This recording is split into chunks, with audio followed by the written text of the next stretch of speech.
Hello, everyone, and welcome back to my mini-series, episode 2 of What Not to Buy. In this series, I go through storage units that are up for auction, whether it's online or in person, and explain the details and story of a unit and how I reach a conclusion of not to spend any money on it. Sometimes these units will just have a high bid that it costs too much to go check it out, and other times it may be this one that we're looking at today with a high bid of $10. And why even at $10, I don't think it's worth buying at that cost.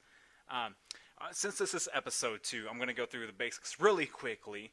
As always, know what you're working with. Storage capacity, how much money you had to work with, and whether you have the ability to clean out your unit within the clean out time, or whether you need to rent out that unit to give yourself more time. On this site, storagetreasures.com is just one of many online auction sites that you can use. There's several others out there. Just Google them up, and you might find one that's better for your region. Unit size 10 by 10, know your storage capacity. If you have a 5 by 5 garage, which would be a unrealistic, completely small garage, you might struggle to clean out this unit and store it in there. Cleaning deposit $100, so 10 plus 100, you need to have that cash on hand to just, it's a deposit for cleaning. If you decide to abandon your unit, you're going to lose that deposit. Clean out time, 48 hours. Pretty standard. 72 hours is the other big time limit that I've seen. Sales tax varies by region. Payment option cash, pretty typical. And then the buyer premium for this website is going to be 15%, so you have to tag that onto your cost. Auction closes in 9 days, something to keep in mind. Put a note in your calendar if you decide to bid on it. And know where your location is. Extra space storage, it's not too far from me. But if you're bidding one that's 70 miles away, you need to know how you're going to get there and get it back before your clean out time, or whether you want to rent out that unit. Know your limitations, know your strengths, know your weaknesses. Anyways, as we dive into this, and in episode 1, I went through a unit that looked like it belonged to a failed restaurant, and why the bid of $100 was too much to, go check out that unit to buy it.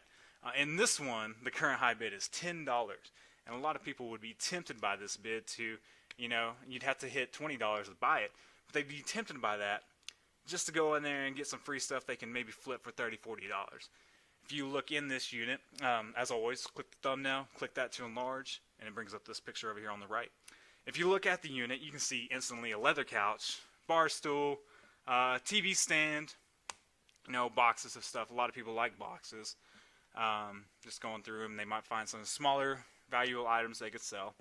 And you see that and you're like, oh, for $10, $20, I can easily flip that couch for $60, $70, and I've made my money back. Not so. There are a lot of hidden costs in this unit. Some of them are obvious when you think about it, and some of them maybe not, depending on your region. And what we're going to go through right here, first big things that you see are mattresses. When I first looked at this, I thought I saw one mattress, but there are 2 full-size mattress sets. And when I say full, that's not necessarily the size. It looks like it might be a queen. But you have to keep that in mind, because a lot of times, a lot of people don't just have dumpsters they can throw these in. Also, that's a breeding ground for bed bugs, something you need to keep in mind if you're going to bring it into your garage. And you need to figure out a way to dump that. And for me, in my region, it's going to cost about $17 to dump 1 truckload. And I might be able to fit 1 set of mattresses in there, and that's going to be $17. Then I can fit the other one, that'll be another $17. So we're talking an extra $34 tagged on to the current bid. And if it goes higher, I'm paying even more. And that's something that, so this bid has now become $40 for me, $50. I'm not just paying $10 anymore. And then I have to think, okay, maybe I can do that, and I can still flip that couch for a good margin. Well, now you also have this tire. And in my region, it's typically illegal to throw away a tire, and I'm assuming it's going to be like that in a lot of areas. You have to usually pay a fee to dispose of those. Sometimes you can get away with it, but if you get caught, it's usually a fine. I'm not sure what that fine is, but you got to determine, is it worth that risk? I'd say not. And then another thing to keep in mind when you're dealing with furniture, you never know if there's been pets on it, if there's smoke, if underneath those boxes and clothing, if it's ripped up. Why is it in a unit? Maybe they thought they'd get it fixed one day if they ever needed it, and it's just a train wreck that nobody would buy. Either way, a used couch, it's going to be kind of hard to flip like that.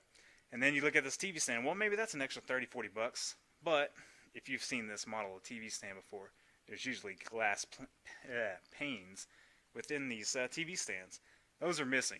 And they might be in there somewhere, but if it's not, you got a useless TV stand that you need to throw away now. This desk maybe you can sell it for $5, but that's a lot of room for the reward you're going to get out of it. Is it really worth it? And then you have these boxes, but you see on the side of it and sticking out of it, what do you have? Toys. And that's probably the theme of a lot of these boxes that you just have to think about. And for me personally, I don't want to deal with toys. There's other people, they do terrific with high volume, and something like that they could sell, for $1 each, $2 each, and make their money back. But that's not my strength, and that's something I would stay away from. There might be something in this little Minnie Mouse looking purse bag, and then there might be something behind the mattresses, but those go back pretty far, so you're running a risk. And when you're looking at this, this is just my opinion. I encourage you to think about what you had to work with, and think about when you look at these items, how would I sell them? How would I, get rid of them, push the inventory out? Because you might see something of value in here that I don't see, that you can greatly exceed that $10 and have a nice profit margin to work with. And that's something you need to think about. Purely all these videos that I'm going to make are going to be, in my opinion, and just to help people that are new to this game out. And let's see if there's any other pictures in here that kind of show what's going on. Just more trash. You look kind of down deep in there. Just not a whole lot to work with. That looks like it might be a shovel or something like that, a little hand tool. And it's just toys and toys and toys. Toys are not my strength. High volume is not my strength. I like items that I can sell very quickly for a lot of money. And if at the least, if I see enough items in here where I could break even easily without all the storage fees or dumping fees or something like that, then maybe I would pay the $10, $20 to play this game. But for this one, cost entry of $10 plus the fee of dumping a tire, 2 mattress sets, and then still hoping I have enough room to make a profit out of while also spending my time wisely. I'm not going to play this game with this particular unit. Anyways, that concludes episode 2. If you like this episode, let me know how I can improve on it or take away from it. If you'd like particular details to be explored or a whole other series to explore, I don't know, just the cost of something or what resources are available to haul something.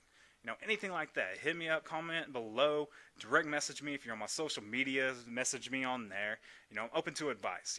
This is just to help other people make a supplemental income, because there's a possibility to make a nice, decent amount of money on this to help you out with your bills. And, an extra $300, $500 a month, I can tell you that'll help a lot of people. Anyways, thank you for tuning in. Hope you have a